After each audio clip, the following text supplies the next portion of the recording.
Welcome back to our channel, where we gather to discuss the timeless drama of Port Charles.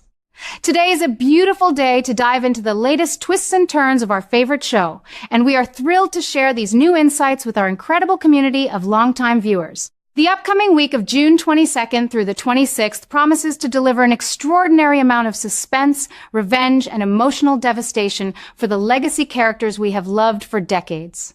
Speaking of the WSB and its rogue agents, the situation at the Spencer household is about to reach a terrifying boiling point. The spoilers reveal that Ross Cullum is going to corner Carly Spencer right in her own home, throwing aggressive accusations that she is harboring the fugitive Valentine Cassadine. Having watched Carly navigate dangerous men for over 2 decades, I know she is not one to back down from a threat, especially in her own territory. However, Cullum is a uniquely ruthless adversary who operates without the traditional boundaries of the law. Carly's legendary stubbornness will certainly be on full display as she stonewalls his interrogation, but the underlying tension is palpable.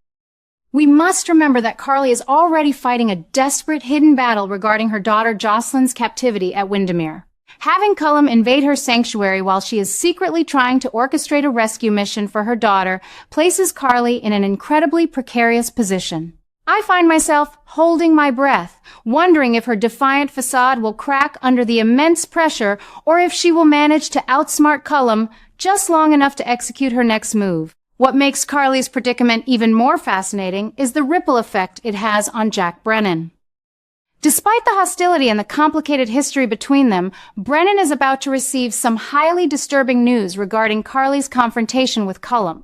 Brennan is a man who demands absolute control over his environment, and currently he is trapped in a compromised physical state, suffering from the stroke-like symptoms induced by the medication Willocaine secretly administered to him. The thought of Carly facing Cullum's unhinged wrath without protection is apparently going to spark a fire within Brennan. I firmly believe that this intense, lingering concern for Carly will serve as the ultimate catalyst for his recovery.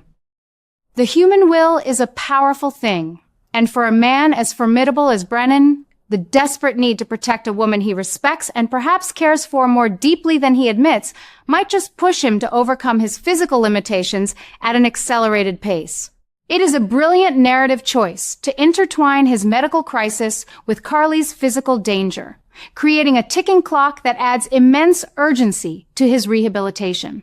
Meanwhile, the moral decay of Brooklyn Quartermaine is taking center stage in a storyline that is as brilliant as it is tragic. For weeks, we have watched Brooklyn crumble under the crushing guilt of being the driver who struck Jordan Ashford and fled the scene. Her desperation to keep this secret buried is entirely driven by her overwhelming desire to finalize the adoption of baby Phoebe. Tracy Quartermaine has continuously pushed her granddaughter to remain silent, but the psychological toll is clearly forcing Brooklyn into a corner where she must do the unthinkable. The revelation that she is actively plotting to frame Willocaine for the hit and run is a masterstroke of Quartermaine ruthlessness. Brooklyn is not just pointing a finger. She is enlisting the high-tech expertise of Sonny's associate, Brick, to fabricate GPS evidence that will place Willow's black SUV directly at the scene of the crime at the exact moment of the accident. I am absolutely astounded by the cold, calculated nature of this plan. It shows exactly how far Brooke Lynn is willing to go to protect her newfound family with Harrison Chase, even if it means completely destroying another woman's life. The tragic irony of this situation is profound. Willow is currently consumed with anxiety over her complicated dynamic with Drew Kane and the dangerous alliance she has formed with Jack Brennan, completely oblivious to the fact that a meticulously crafted trap is about to spring shut on her from an entirely different direction. When Brooklyn finally sets this plan into motion, she intends to simply sit back and watch Willow's world shatter into a million pieces. But what truly breaks my heart is anticipating Harrison Chase's reaction to this impending catastrophe.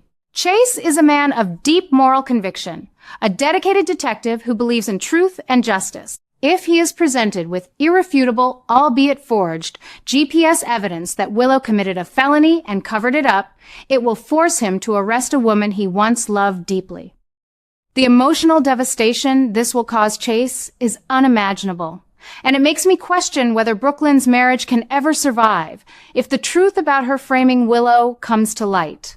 The foundation of their life with Phoebe is being built on a massive, toxic lie, and I fear the inevitable explosion will leave no survivors in its wake.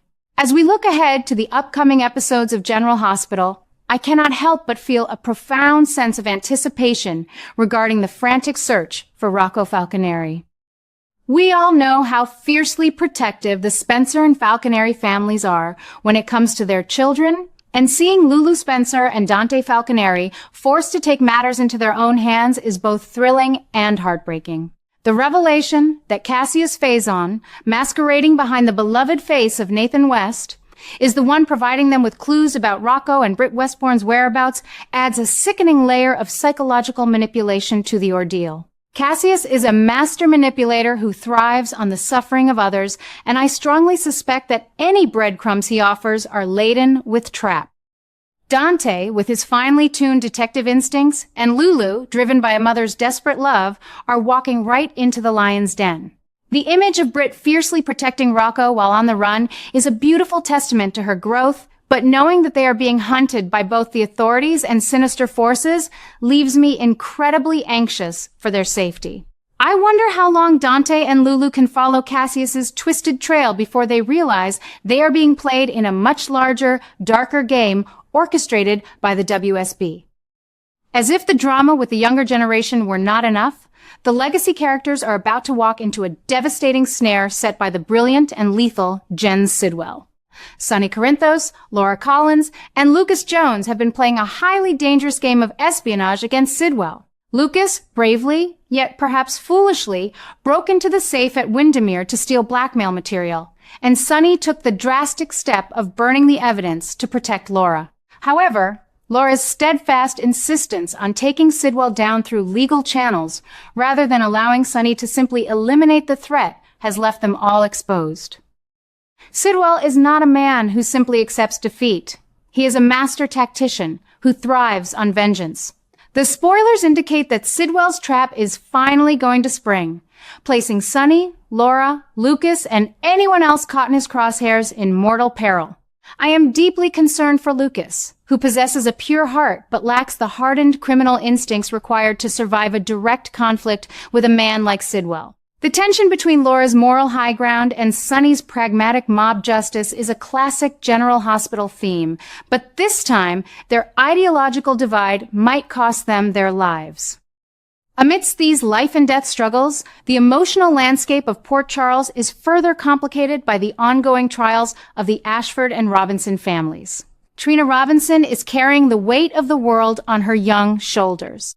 She is trying to focus on the future and make the final, crucial preparations for her upcoming art show, an event that should be the crowning achievement of her burgeoning career. Yet, how can she possibly celebrate her artistic passions when her family is completely falling apart? Her father, Curtis Ashford, is facing a brutal trial with no possibility of a plea deal after his violent assault on Isaiah Gannon. The stress of Curtis's impending legal doom is suffocating Trina. Furthermore, the spoilers suggest that Portia Robinson might go into labor right in the middle of this chaotic storm.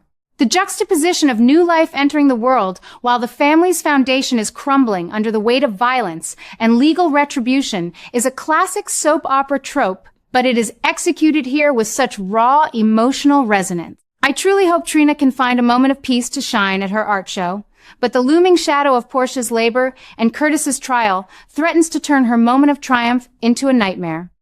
Finally, we must turn our attention to a storyline that has me absolutely on the edge of my seat, the long-awaited return of the legendary Anna Devane. Thanks to Willow's surprising assistance in navigating the complex legal hurdles, Anna is on the verge of being discharged from the medical facility in France. However, proving she is physically well enough to go home is only half the battle. Anna has been subjected to unimaginable psychological torture, gaslit by the cruel machinations of Ross Cullum and haunted by the fabricated, terrifying illusions of César Faison. For longtime viewers, the mere mention of Faison evokes decades of trauma, obsession, and dark history. Anna needs to wake up and break through the mental conditioning that has kept her a prisoner in her own mind. The emotional scars left by Faison's legacy are deep, and Cullum has expertly weaponized her past against her. It is a storyline that honors the rich history of the show while pushing Anna to her absolute limits. The most romantic and thrilling aspect of Anna's ordeal is the potential involvement of Valentine Cassadine. Valentine is currently a wanted fugitive, hunted by Cullum and the WSB, yet the spoilers tease that he might take a highly dangerous detour on his way to Geneva to sneak into the French facility. Valentine's love for Anna has always been his most redeeming quality, a profound connection that transcends his darker impulses. The idea of Valentine risking his freedom, and potentially his life, to infiltrate a secure medical facility just to reach Anna is breathtakingly romantic.